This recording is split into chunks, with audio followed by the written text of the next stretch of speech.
All right, we're back with our final video in the Chapter 8 series. We've been looking at how humans change over time, specifically in a lifespan from birth all the way through adolescence into adulthood, which is where we're going to pick up today. And ultimately, we're going to talk about the end of life as well. So we can break adulthood into three basic parts: early, middle, and late adulthood. You can see the age ranges here. Now, to be clear, these are arbitrary measures. What makes 31 versus 35 different? I don't know. The reason why we label things is once you have categories and labels, it's easier to study things because we have the right variables to look at. So we're going to follow by looking at these different three areas. There has been some arguments. Jeffrey Arnett's one of those individuals who believe that there's this fourth period of life, this thing that exists between adolescence and what we think of as adulthood. And they call it emerging adulthood. So if those of you who are listening to this who are still 18, 19, 20, some psychologists say that's still adolescence. Jeffrey Arnett and some others believe that, well, it's this other period because, well, you're 18, you're an adult by many legal standards, but if you're going to college, you haven't picked a career yet, or you're not there, maybe not married or in a long-term relationship, maybe living in an apartment or a dorm, so you're not at your final place you're going to live and grow up. So it's this period of transition, this period where you're still exploring who and what you want to do. For our purposes, we're going to just hang on to the three main categories, but it's worth considering that once we just finish high school and or turn 18 or both, we don't automatically just become, quote, adults, at least in terms of our development. We still have some decisions to make, some goals to reach, so something to think about there. Now, going back to young adulthood, as always, we're going to look at physical, cognitive, and social changes, which has been the theme since the first video in this series. As far as physical changes go, young adulthood is when we hit our peak physically, things like strength and speed, that we will start to see a little bit of decline in the 30s. In terms of cognitive changes, we start to see faster, if not the fastest, in terms of speed of intellectual functioning in young adulthood. Now, you might remember Eric Erickson, who gave us these 8 psychosocial stages. Earlier, I only taught you a few of them. Well, we're coming to another one now he called intimacy versus isolation. He believed the challenge was in young adulthood that this is when we start trying to create long-term relationships. And most humans seem to be not only biologically wired to, but certainly socially pressured into forming long-term partnerships. And we seem to want to do this. You can argue in terms of specific relationships or dating relationships or marriages, but I'm not even talking about romance. It can be friendship. But we start trying to have long-term bonding patterns. We can see that because even though demographically we're changing in education and perspective and idea, most of us are still getting officially married through legal channels, which implies that we're still interested in this long-term relationship. We aren't waiting longer to do that, though. If you look at the average age of getting married in the 1970s versus near today, a little bit older, but most of us are still trying to do that. Now, I mentioned sort of these changes based on your age or this transition period that we're talking about. For most individuals, part of the transition into adulthood is possibly having children of our own. Now, not surprising to some of you, having children can and does heighten conflicts in those relationships we just talked about on the last slide. It's not to say that children aren't good or won't be beneficial or won't bring something good into your life, but we have to realize that marital satisfaction, relationship satisfaction between two partners does decline when children arrive, and it increases. It returns to a higher level of satisfaction when the child leaves the home. And this is counter to the myth we have in our culture of the empty nest syndrome, where we're all destined to feel lonely and sad and because our kid has left us after living with them for so long. Yes, there will be emotions tied to that progression, but most adults report feeling quite good about that, especially if the child has turned out well and is being successful, because now you have more time, more resources, more energy to devote towards yourself and your partner than you do having to devote to this child in the early years. Let's talk a bit about middle adulthood, some physical, cognitive, and social changes. As far as physical changes go, there are decreases in bone mass, muscle mass. We do have to work harder to keep that body in shape. There are some decreases in sensing. For example, our sense of smell is the best between 20s to 40s, so after that, start to see some decline. There are also some notable physical changes related to reproduction. Later in the middle adulthood, you may have heard of a thing called menopause. That's when a female stops menstruating, stops the ovulation cycle to get pregnant. This is ultimately a safety mechanism. It's not that they can't stop having sex. In fact, you can have that all throughout your life. But the dangers of reproducing increase dramatically once we move into mid-adulthood. To put it in perspective, a woman who is pregnant at age 35 has about a 1 in 250 chance, 1 in 200 chance of there being a birth complication. A woman who is pregnant at 45 has a 1 in 20 chance of a birth complication.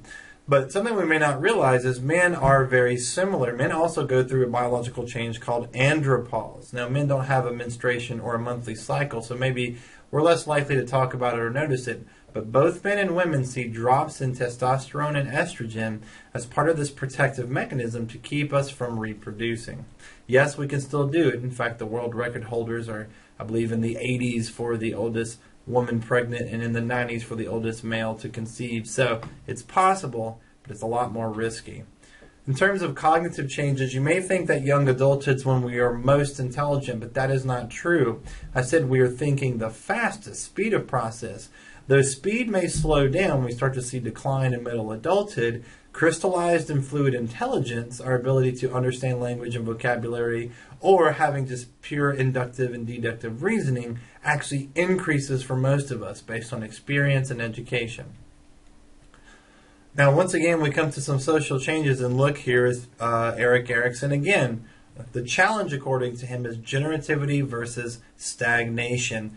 Generativity means you are interested in making your life meaningful by investing back in the community and people around you. So many of us in midlife, maybe because we've had kids or for other reasons, start to invest our time and energy in others to make things better for them. Stagnation is, I want nothing to do with anyone, I want no social relationships, I just want to be isolated in my own world, and that he saw that as a developmental issue, which certainly it could turn into that. Finally, we're at late adulthood, so of course there are physical changes. There are classic signs of aging like hair thinning, skin wrinkling, joint stiffening, and reaction time slowing. We know this, but we do have a lot of control over the frequency and speed of these factors. Right now, as a young adult, for those of you listening in your teens, now is the time where you determine your late adulthood. Poor diet, lack of exercise, substance abuse, overexposure to the sun. These are all signs that have been directly correlated with causing premature physical changes and aging. So, if you want to stay strong and fast and healthy in late adulthood, realize we need to make some decisions now. And even for those of us in midlife or approaching late adulthood, or are in late adulthood by whatever measure, we still need to make changes if we want to live a healthier life. Now, in terms of cognitive changes, you might have be familiar with the idea that, well, you get old and you become senile or whatever, and that's a myth. Brain functioning stays relatively consistent. We see a small percentage of usually it's about 5 to 10% of brain volume change. Ultimately, cognition stays pretty active. Once again, though, we kind of fall back to that last slide. Today, not only later as an older adult, but today, think of your brain under the catchphrase, use it or lose it. All right, the more we stay educated, the more we stay active, the more we stimulate ourselves and our brains throughout this environment, we will keep this body and brain healthy, barring injury or illness. Now, there are cognitive problems we can talk about. Alzheimer's, which you've heard of, which is a neurological disorder marked by anything from memory problems to delusions and hallucinations. We do see that 10% of men and women over the age of 65 do have signs of Alzheimer's. Maybe not the deepest cases. There are stages or levels to the complexity and the frequency of symptoms, but there is some sign. Currently, we're looking at genetic testing to try to determine exactly what are the factors. There's a lot of evidence that genes play a part. There currently is no treatment, no known cure, but there is a lot of research looking at vaccines, specifically if we can find the right chemical combination to keep certain genes from deteriorating. Maybe that's our trick for halting Alzheimer's.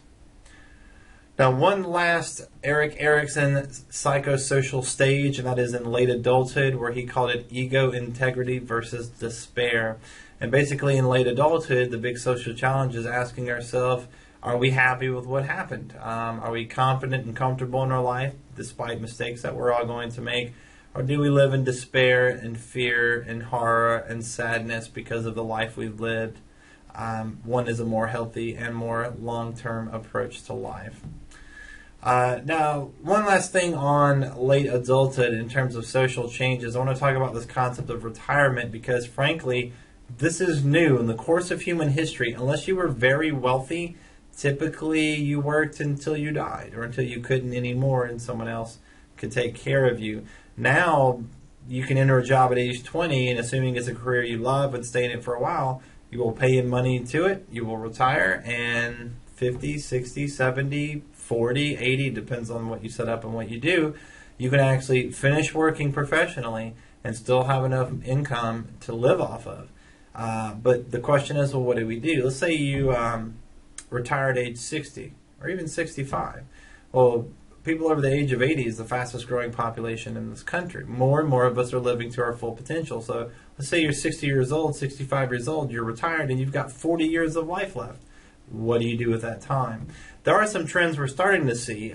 Here in this country, men are more likely to slow down and do less, meaning whatever their job was, they'll find activities that are far less stressful, far less active, to use kind of the classic, southern or coastal example, works for a long time, retires, and then goes fishing every day because that's much more relaxable or much more relaxing. Women, on the other hand, not that they don't relax more, but we do find women are more likely in retirement to try on new roles. So, for example, women in later adulthood are more likely than men to volunteer in certain jobs or positions just to try something they never have before. Now, I mentioned before that the fastest growing population is over 80 years old. There are 35 million of us right now in the U.S. over the age of 65. That is tripled over the last few years. In fact, one amusing anecdote I heard was several restaurants were having to rethink their 65 and older policy for restaurant discounts because there's so many of us living past 65, we're starting to lose a significant amount of money. I thought you might be interested in see a map in terms of who is living longer. The darkest green is the population average. As you can see in the U.S., we have one of the longer life expectancies, average in the 70s. For men, it's typically 70. For women, 75 in terms of average lifespan. And there's lots of factors in terms of age, sex, ethnicity, nutrition. So there's lots of factors we could split apart. But we're putting everybody together. We're one of the most long-lived nations out there. But you can see there are some countries doing it better. Australia's doing it better. Japan, by far, is one that has some of the highest rates of longevity in the world. You see some places there in the UK. So we always have room to grow. And even though you see much of the continent of Africa is red, do you realize that we are still making progress to even today, places like that, countries within this continent, are still living longer than they have in the past. Though certainly we have a lot of work left to do. So why do we age? Before we can talk about the end of the road, let's talk about why this even happens. I mean, we take aging for granted. It's something that you do. You're born, you grow up, you get old. Well, it turns out at a cellular level, we have this mechanism built in for how long we can be on this planet. You see, cells in your body that have to replicate themselves can divide roughly 100 times. But every time these cells divide, the divisions become more difficult. And you can see this thing called a telomeres. And they're the end of chromosomes. And I'm giving you a picture to kind of illustrate the point of every time these chromosomes replicate, every time these cells, because remember our cells replicate and they have the chromosomes within them, we see a degradation, wearing down of these protections, chromosome protections. There's a lot of current research now on the idea of how can we make humans live longer as a species. A lot of it's pointed towards figuring out at a chemical level how we can keep these protections up and therefore slow down, if not halt, the aging process. So maybe one day we will have something. Maybe generations from now, individuals will have access to certain gene therapies that replenish these telomeres, and we end up living a lot longer than we are now. Who knows? Well, I want to wrap things up with a quick talk about death. Not always the most pleasant topic to discuss, but something that's important. If you were to ask, when are we most afraid of death, and we use the three categories, early adulthood, mid-adulthood, late adulthood, the answer, surprisingly, well, to some, is middle adulthood. You might think late adulthood we're closer to death, but that's simply not true. In young adulthood, we're focused on the future, what we're going to do with our lives. Rarely are we thinking about death, and certainly our own mortality, unless there's a direct issue with our health or someone close to us. But it's in mid-adulthood that we start experiencing things like our first serious illness, our first serious injury, the first taste of loss and death, where loved ones, parents, friends maybe die. Maybe we have kids and we start thinking about what happens after we die, what's going to happen to them. So those questions and concerns become more pressing to us. In late adulthood, it's not that some individuals don't fear death, but typically it's specifics that we worry about. Not death itself, but the specifics of, will it be with dignity? Will it not be painful? Will I make sure my family's not burdened by financial things? Situations like that. Now, in terms of our society, we are sometimes criticized as being a non-death affirming society. What that means is we're afraid to talk about death, we're afraid to deal with death, certainly afraid to joke about death. We spend millions of dollars each year hiding the evidence that we're getting older, that we're getting close to there.